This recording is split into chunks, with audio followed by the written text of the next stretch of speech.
Гадаадд амьдарч байгаа Монгол иргэдийн 20 гаруй хувь нь буюу 50-аас 60 мянган хүүхдүүд байна. Эдгээр хүүхдүүд боловсролын болон амьдралын чанарын хувьд илүү дээр нөхцөлд амьдарч байгаа ч их хэлнийхээ боловсрол нь орхигдох, уламжлалт, соёл, ёс заншлаасаа холдох зэрэг сул талууд үүсэж байна. Бүгд найрамдах Солонгос улсад амьдарч байгаа хүүхдүүдийн хувьд дэлхийд ганцхан байгаа Монгол улсын боловсролын яамны зөвшөөрөл хөтөлбөртөө сургууль суралцаж, их хэл дээрээ эрдэм мэдлэг олж авах боломжтойгоор давуу байна. Уг сургуульд суралцаж байгаа хүүхдүүд номын баяраа тэмдэглэж, төрлөх хэл дээрээ хэрхэн уншиж, ярьж, сэтгэж буйгаа тайлгнажээ.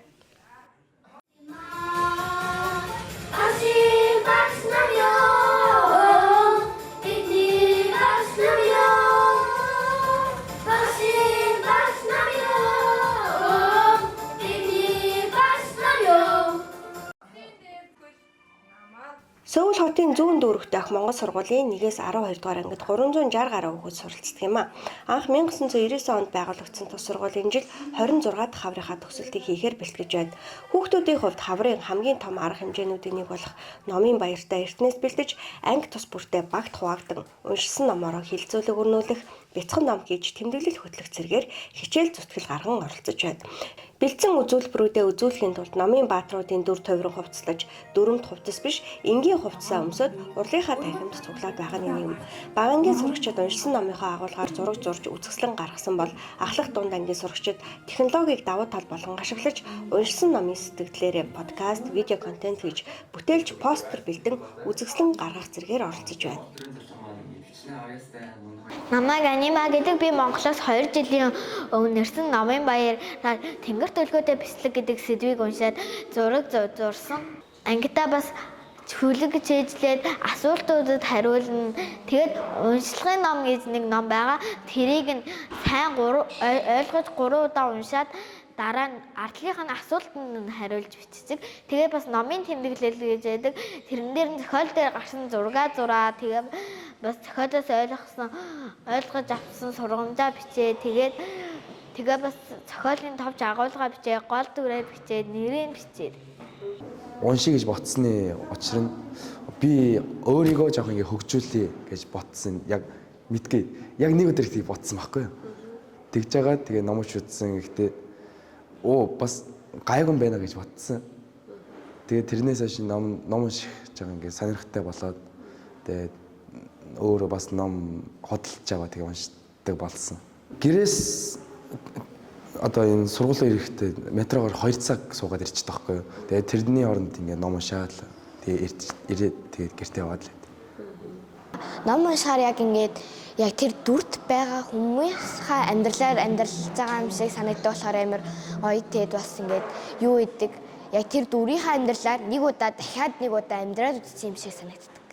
Ерөнхийдөө хэл сурахад ном уншихад надад арай юу санагддаг. Яагаад гэхээр ингээд ойлгохгүй номоо ингээд уншаад тахаар ингээд жоохон тийм байдаг болохоор ингээд тэр номыг уншихтаа заавал орчуулад яг эхлээд тэр номоо ингээд солонгосоор бичээд дараа нь ингээд монголоор ингээд хөрвүүлж чингүүтээ тэр өгнүүдээ цэцэлдэг мэдхгүй өгнүүдээ. Тийм болохоор номонд бас тусалдаг надад. Солонгос дахь Монгол сургуулийн нэг онцлог нь Солонгос төрж өссөн, Солонгос сургуульд сурч байсан монгол хэлгүй хүүхдүүд, мөн Монголоос ирсэн солонгос хэлний мэдлэггүй хүүхдүүд хамтдаа нэг ангид суралцдаг учраас энэ онцлогт нь тохируулан хичээлийнхээ үндсэн программыг ойлгох шаардлага багш нарт тулгардаг байна. Тус сургуульд 15 дахь жилдээ монгол хэл бичиг уран зохиолын багшаар ажиллаж буй боловсролын тэргүүний ажилтан Үлзээ сайхан багшийн хувьд хоёр хэлний төсөөтөө шинж чанаруудыг харьцуулан заах байдлаар хүүхдүүдтэйгээ ажилладаг юм байна. Ямар ч улс орны хүн гадаад хэлийг сурлаа гэхэд тэр тухайн улс орны хэлийг төгс сурна гэж байхгүй тийм ээ. Тэгэхээр бид нар өөрийнхөө үндснийхээ хэл соёлоо төгс боловсронгүй байлгаж байж л тэр гадаад хэлийг сурахад хамгийн их дөхөн байдаг л та.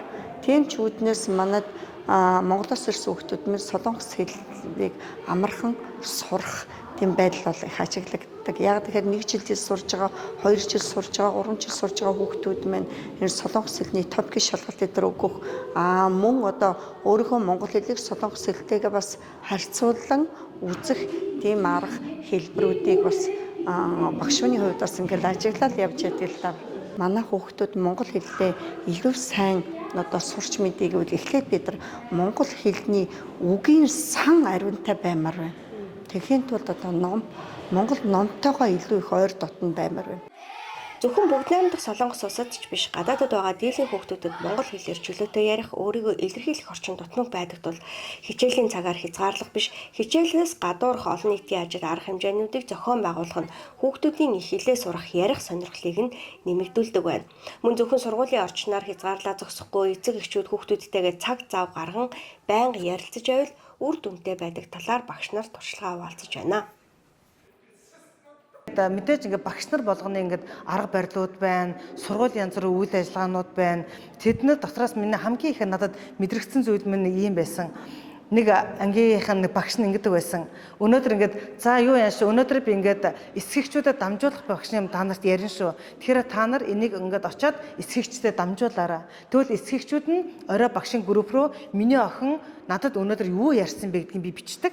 Тэгэхээр чин тэрэн дотроос ингээд хүүхэд нөгөө ингээд би очиод ээждээ хэлнэ, ээж тэрийг буцаага багш руу явуулна. Тэгэхээр би ээждээ зөв дамжуулах ёстой гэдэг утгаараа ингээд багшийн ярианд нэгдүгээр тэгээд амар анхаарч төвлөрч сурж байгаа юм. Тэгэн гутаа тэрийг ярих явцдаа тэрийг сонсоод ойлгоод тэрийг буцаад ярих тэр дадлагуудыг багш ингээд өгöd байгаа байхгүй юу.